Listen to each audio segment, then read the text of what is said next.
Olá pessoal, eu sou a Artênia, colaboradora do IFPA e atuo no projeto Bahia Produtiva. O nosso convidado de hoje é Luiz Almeida e ele vai falar sobre sementes crioulas. Então, se você quer saber mais sobre o assunto, acompanhe a nossa videoaula.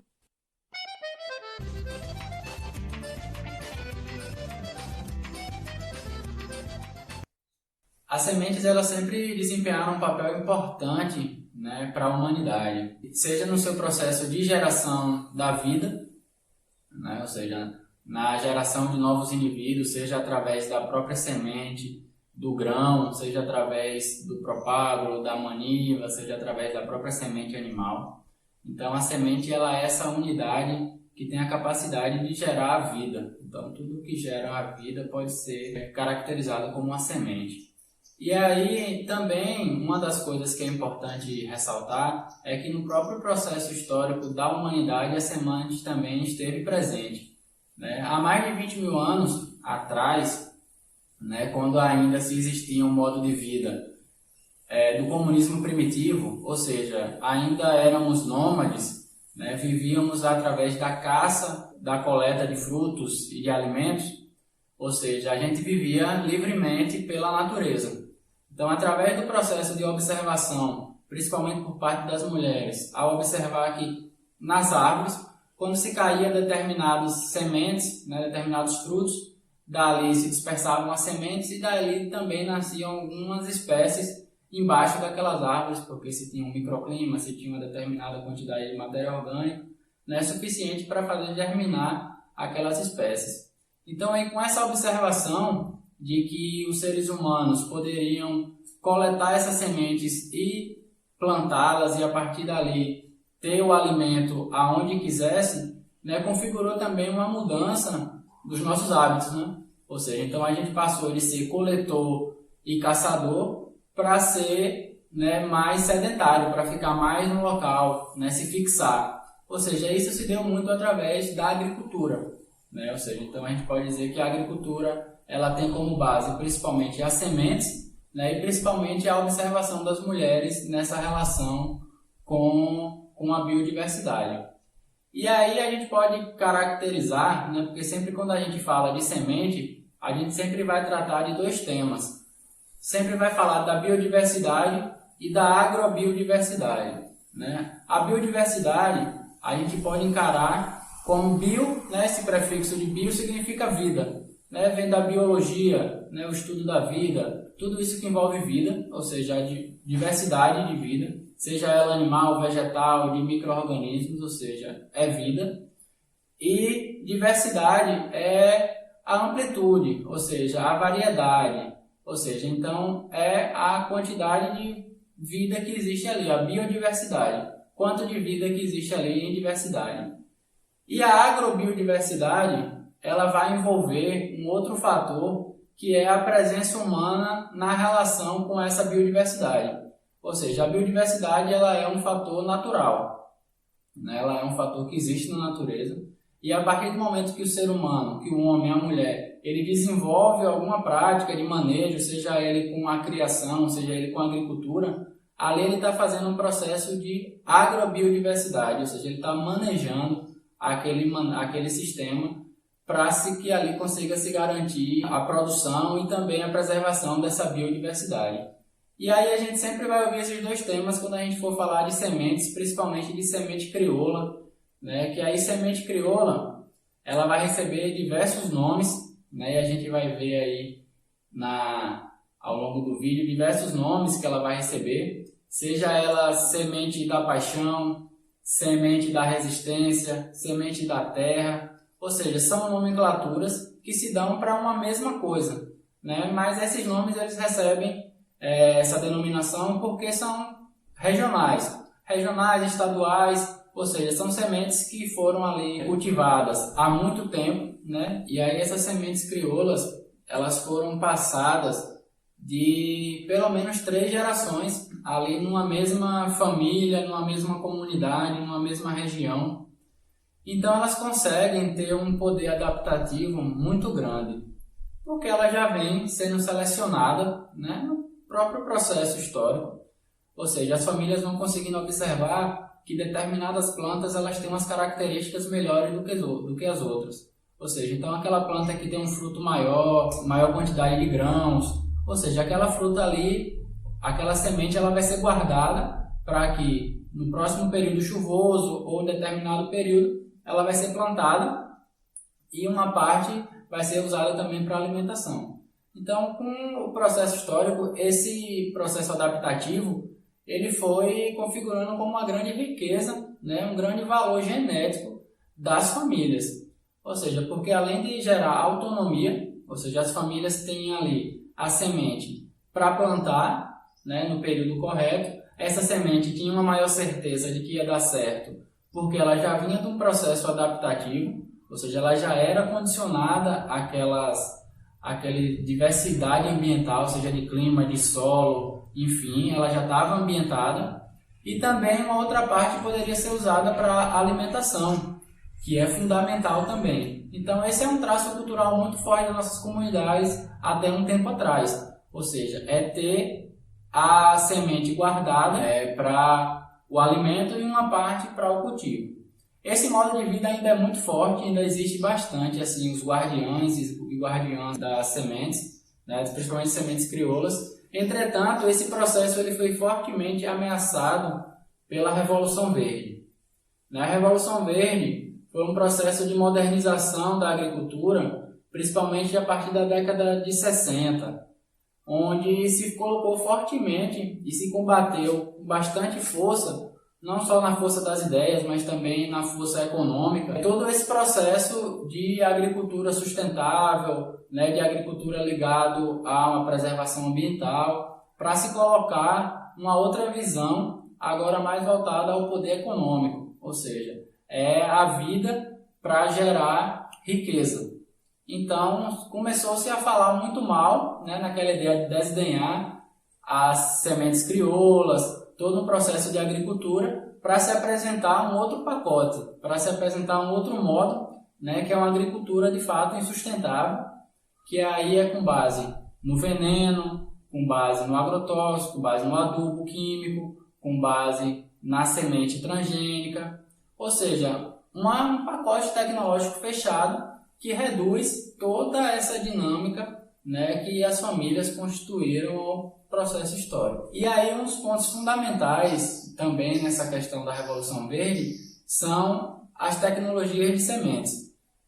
Porque as grandes empresas, né, começaram a também coletar esse material, né, das famílias, desses materiais crioulos, e a partir disso desenvolveram novas tecnologias, né, entre elas sementes híbridas, sementes transgênicas e outras tecnologias ainda mais avançadas desse ponto de vista.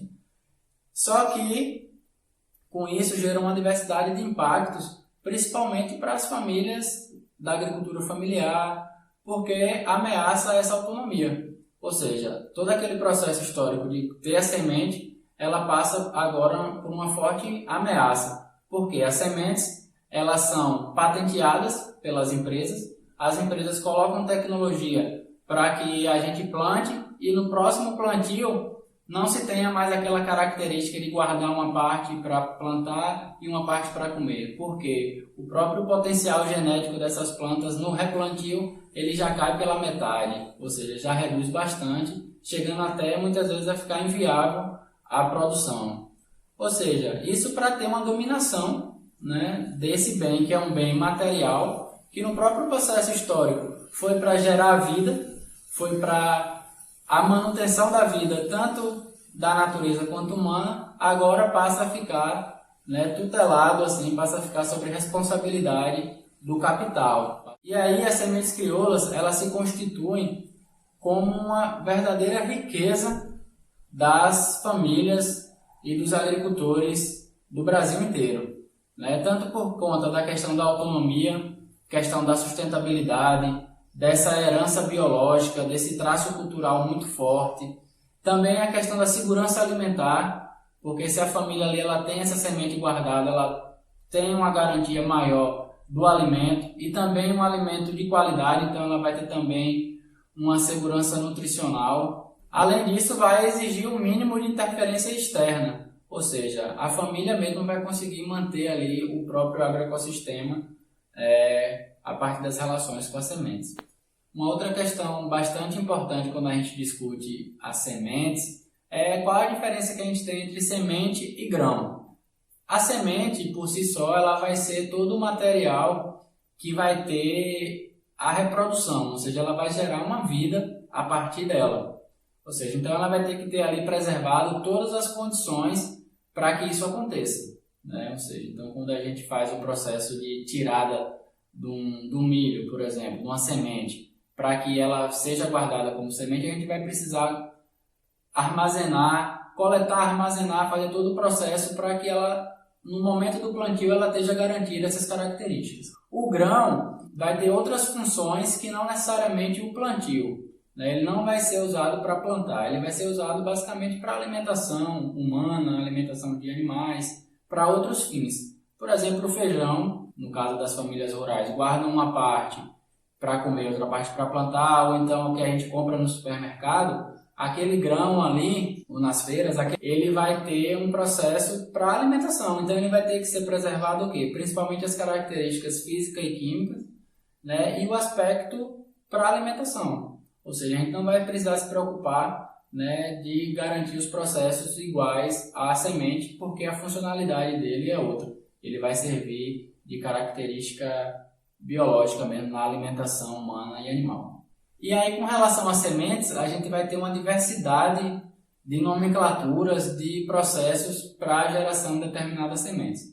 Por exemplo, as sementes híbridas, né, que são as sementes basicamente que a gente encontra no mercado junto com outros tipos. Mas a questão da semente híbrida, ela é feita basicamente do processo do cruzamento entre espécies, né, da qual vai gerar uma terceira, e que a partir disso a gente consegue desenvolver determinadas características desejáveis, ou seja ela tamanho de fruto, produtividade, determinada resistência a algum fator, ou seja, então isso aí a gente considera como um híbrido, né? O híbrido geralmente eles são patenteados, são sementes que custam mais caro, né?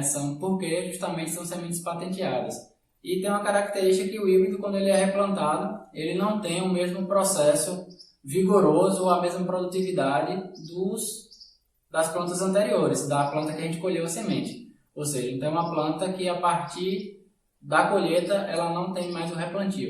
Isso causa uma dominação assim, das empresas para que haja a compra de novas sementes e sempre a compra de novas sementes a cada cultivo. Um outro tipo de semente que a gente encontra são as sementes transgênicas. As sementes transgênicas também são outro tipo de semente da qual se retira um determinado gene de um determinado ser vivo, pode ser ele animal ou vegetal, né, diferente daquela planta, e se coloca dentro, né, do material genético daquela planta de interesse. Ou seja, se um determinado animal ou uma determinada planta tem uma resistência a determinado inseto, então, através da indústria genética, eles vão lá no DNA, né, uma coisa muito minúscula, né, de precisão, de muita tecnologia, vão lá naquele DNA, pegam essa codificação e colocam na planta. E aí essa planta, que é geneticamente modificada, ela é uma coisa externa da natureza. Ela não é produto da natureza, ela é produto dos seres humanos. Então, quando ela é colocada no campo, quando ela é plantada, ela vai gerar uma outra relação com os micro-organismos, uma outra relação com as outras plantas, ou seja, ela vai ser um potencial prejudicial àquela biodiversidade, ou seja, ela vai causar prejuízos à biodiversidade local, porque ela não é natural, ela não é da natureza. E aí, nessa questão das sementes, uma nova tecnologia que está sendo discutida agora pelo Capital é uma sigla do inglês, né, na qual a tradução são Técnicas Inovadoras de Melhoramento de Precisão, TIMP. Ou seja, essas tecnologias, ela é diferente da tecnologia que a gente conhecia da transgenia, da qual se pegava um gene de outro ser para trazer para a planta de interesse. Agora, os cientistas eles conseguem, a partir do material genético daquela planta, ou seja, a partir do material genético de determinado feijão, ele consegue cortar, recortar, fazer toda uma manipulação genética para, a partir daí, construir novas características, seja ela produtiva, de resistência, para aquela determinada cultivar. Ou seja, essa é uma tecnologia extremamente agressiva, né, extremamente violenta do ponto de vista da manutenção da vida e da preservação da biodiversidade e da agrobiodiversidade.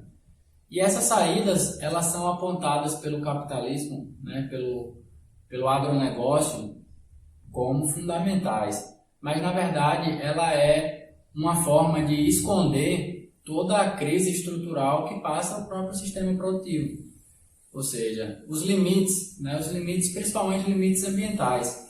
Ou seja, essas sementes, né, que são geneticamente modificadas, que são manipuladas geneticamente, elas causam diversidade de impactos ao meio ambiente, assim como os agrotóxicos, como os adubos químicos, né, assim como o uso da mecanização pesada. Tudo isso gera uma diversidade de problemas. E aí o capital se usa, né, para maquiar, usar uma nova roupagem para apontar essas tecnologias como resposta. Mas aí fica uma questão para a gente refletir: será que essas respostas elas vão vir da onde se gerou todo o processo de crise? Ou seja, se todo esse processo de crise ambiental que a gente vive hoje foi gerado a partir desse modelo de agricultura, e a partir dessa adoção de tecnologias, será que a resposta dele vai estar dentro dele mesmo? Né? Aí, a partir desse ponto de vista, a gente pode pensar que a resposta está na agroecologia, ela está na agricultura familiar, está dentro da convivência com o semiárido. Então, a gente pode dizer que essas tecnologias, muitas vezes, ela vem fantasiada, ela vem travestida, né, de coisa boa, mas, na verdade, o que está por trás é todo um interesse econômico, né, que coloca em xeque toda a riqueza que a gente tem, coloca em xeque, inclusive, as sementes crioulas, né, que são patrimônio da humanidade, que são riqueza da humanidade. Ou seja, para quê? Para colocar uma semente que não tem um valor nutricional, que não tem um valor biológico como uma semente crioula. E aí, devido a toda a sua importância, né, as sementes para toda a humanidade, e também aqui no caso do semiárido, que aí a partir de 2015 a ASA formulou um projeto, né, que se chama Sementes do Semiárido. Esse projeto ele visa basicamente animar as comunidades, né, do semiárido, fazendo um processo formativo sobre a importância das sementes, como é que a gente pode valorizar esse bem, e também fazendo a construção de casas, bancos de sementes, para reforçar esse processo que já existe nas comunidades, ou seja, para potencializar, para valorizar ainda mais esse processo. É que esse projeto veio a partir de 2015, né, criando uma universidade de bancos de sementes em todo o território do semiárido. E aí, com isso, a gente pode ver resultados positivos do ponto de vista da melhoria da autonomia das famílias, né, um avanço na questão da segurança alimentar e nutricional, né, porque percebeu que além de guardar água para a produção e para o consumo doméstico, também é importante guardar a semente, né, e também outras questões envolvidas aí nessa questão toda da convivência com o semiárido. Então esse projeto ele foi um marco bastante importante na discussão sobre as sementes crioulas do ponto de vista da população do semiárido brasileiro. E aí vale a pena ressaltar que para nós, da agricultura familiar, da convivência com o semiárido, da agroecologia, a valorização das sementes crioulas é um ponto fundamental por todo esse processo que a gente comentou. Cabe a nós também fazer um processo de animação, de discussão sobre as sementes vegetal, né, devido a toda essa ameaça que existe hoje, né, do ponto de vista da degradação genética, né, da destruição e da apropriação dessa riqueza. Então, vale a gente discutir e conversar sobre essas potencialidades com todos os agricultores e agricultoras, né, entre nós, né, juntar as experiências. E esse também é um esforço que a gente vem fazendo assim na ASA, né, em outras organizações que compõem a rede. Então, esse é um desafio posto para nós, porque antes de tudo, defender as sementes, né, defender as sementes na mão do povo, defender as sementes crioulas é um processo de defesa da vida. E aí a gente quer afirmar que essa defesa da vida ela também passa por ter a semente, por ter o domínio, por livrar o máximo, né, as populações dos interesses aí econômicos. Então esse é um desafio posto para nós e para a defesa de todo esse processo cultural, biológico que está ali na semente. E aí, se tiver alguma dúvida, alguma outra questão, né, sobre esse tema aí das sementes crioulas, vocês podem entrar em contato com a gente pelo nosso e-mail, né, irpa@irpa.org, né, mandar uma mensagem que a gente responde e se ligar aí nos próximos vídeos que a gente vai estar gravando no canal. Até a Distância é uma adaptação das atividades de assistência técnica e extensão rural do Bahia Produtiva, projeto do Governo do Estado da Bahia por meio da Secretaria de Desenvolvimento Rural do Estado da Bahia, executado pela CAR, Companhia de Desenvolvimento e Ação Regional, com recursos provenientes de acordo de empréstimo com o Banco Mundial.